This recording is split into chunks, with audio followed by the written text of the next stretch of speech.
Assalamualaikum warahmatullahi wabarakatuh. Oke, teman-teman semuanya, balik lagi di sini bareng saya Fahrul dan di seri belajar Python untuk pemula di tahun 2024. Setelah sebelumnya kita telah mengenal multiple value, variabel multiple value di Python seperti list, kemudian set, sekarang kita akan coba berkenalan dengan dictionary di Python.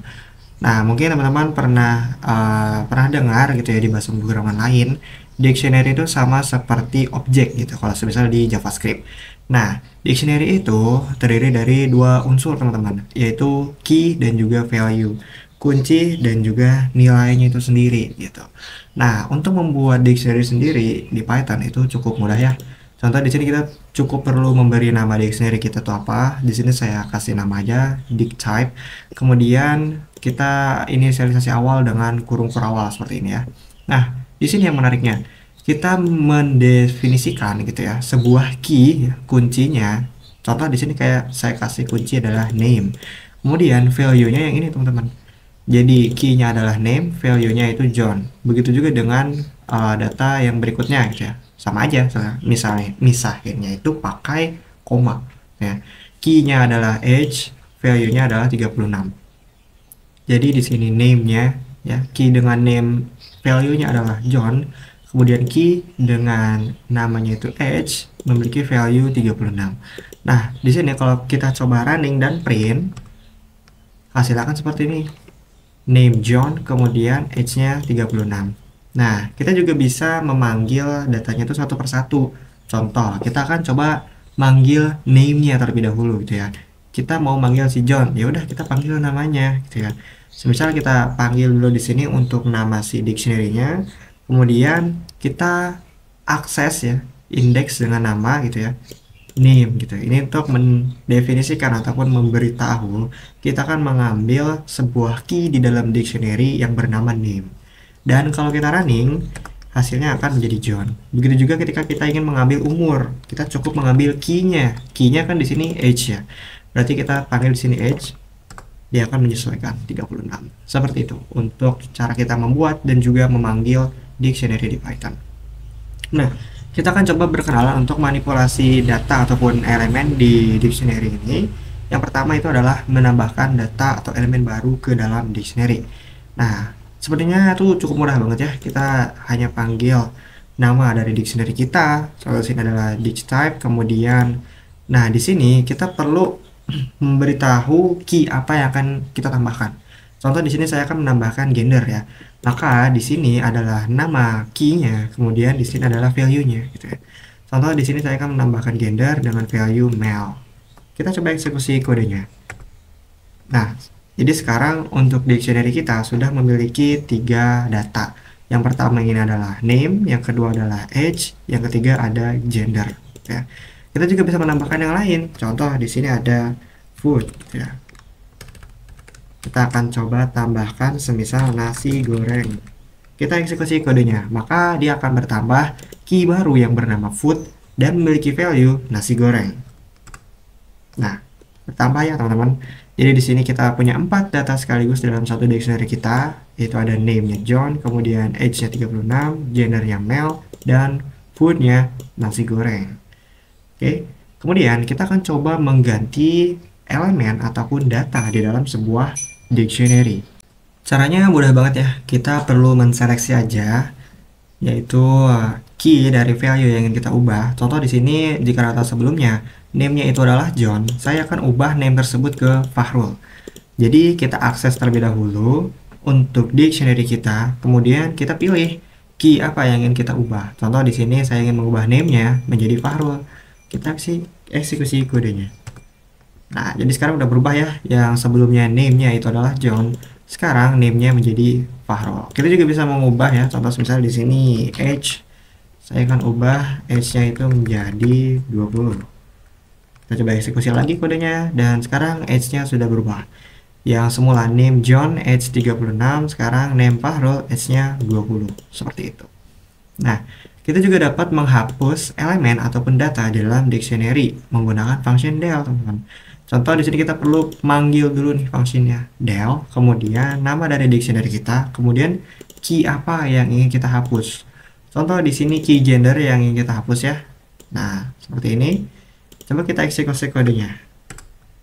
Nah, sekarang untuk data gender sudah tidak ada, ya, menyisakan nama, umur, dan juga makanan. Seperti itu. Nah, selain menggunakan del, kita juga bisa menggunakan metode yang bernama pop. Nah, metode ini sebenarnya telah kita kenalan gitu ya dengan variable multiple value di video sebelumnya, yaitu terdapat di list dan juga set ya. Pop ini itu menghapus data yang kita seleksi, dan kelebihannya kita bisa tampung nih teman-teman. Contoh, kita akan coba menghapus age. Contoh di sini akan saya buat sebuah variabel baru yang bernama age. Kemudian kita isikan datanya dengan memanggil dictionary yang telah kita buat tadi. Kemudian .pop ya. Kita panggil ataupun kita isikan key apa yang akan kita hapus. Dengan ini variabel age akan menampung data yang dihapus dan kita print data sekarang tuh yang telah terhapus seperti apa dan data yang dihapus itu apa. Ya, kita coba eksekusi kodenya supaya kita lebih dapat menggambarkan logiknya. Nah, seperti ini. Jadi sekarang age-nya itu sudah dihapus ya. Ini adalah hasil print setelah penghapusan data tersebut, dan 20 ini adalah data yang dihapus ya teman-teman. Ya, data yang dihapus adalah 20. Jadi ini tuh berguna untuk kita men-tracking ataupun agar kita tahu nih, ataupun kita dapat mengontrol gitu ya data yang dihapus gitu, agar lebih sesuai dengan keinginan kita. Mungkin sistem yang akan kita buat ke depannya itu lebih kompleks. Nah, yang terakhir, tentunya kita dapat menghapus seluruh data dalam dictionary kita. Nah, ini fungsinya sama ya, seperti di set maupun list, kita dapat menggunakan function .clear ya seperti ini untuk menghapus semuanya. Kita coba eksekusi kodenya. Nah, jadi kosong ya. Gitu. Umumnya dia ini digunakan ketika proses user login itu sudah selesai ataupun ketika tombol logout dipencet. Nah, pasti bakalan ada banyak kredensial kan, seperti akses token, kemudian namanya, ID-nya, terus usernya role sebagai apa. Ketika logout itu dipencet, otomatis objek maupun dictionary dari data-data tersebut akan dihapus. Seperti itu. Itu adalah bentuk implementasi sederhana dari .clear untuk menghapus seluruh data pada dictionary. Nah, selanjutnya kita akan coba belajar menggabungkan dua dictionary. Nah, sebelum itu, karena kita telah menghapus dictionary kita menjadi kosong ya nilainya, kita perlu running ulang yang di bagian paling atas.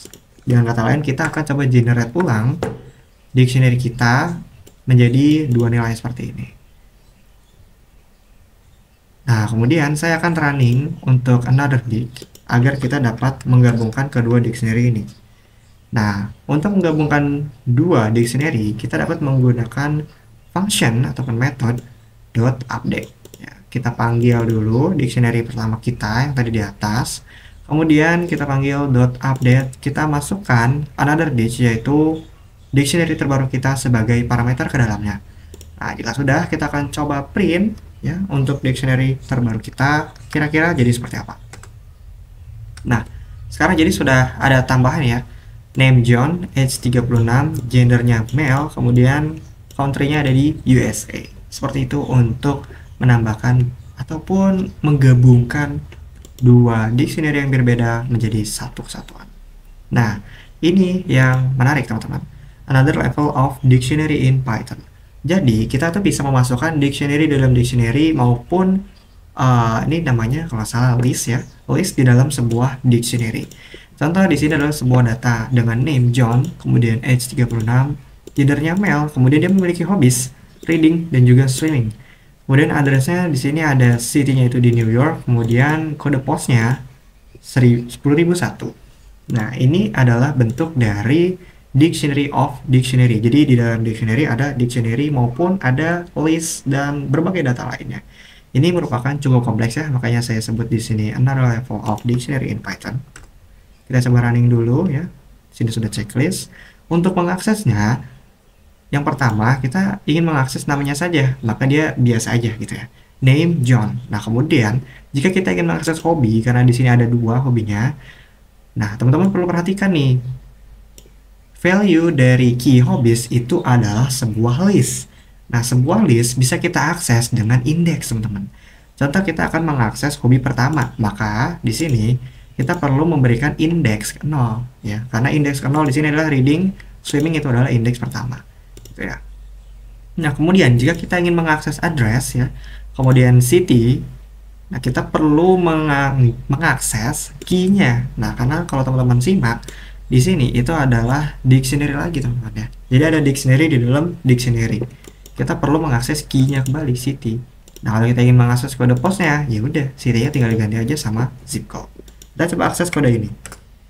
Nah, John reading New York. Reading ya, hobi pertamanya, kemudian New York. Key dari city.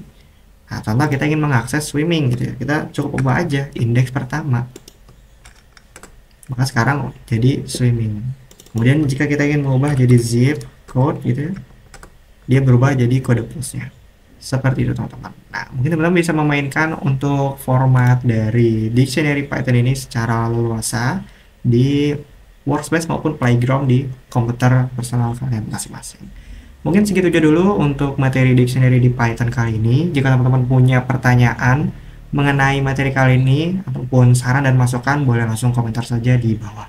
Kurang lebihnya mohon maaf, semoga bermanfaat, dan wassalamualaikum warahmatullahi wabarakatuh.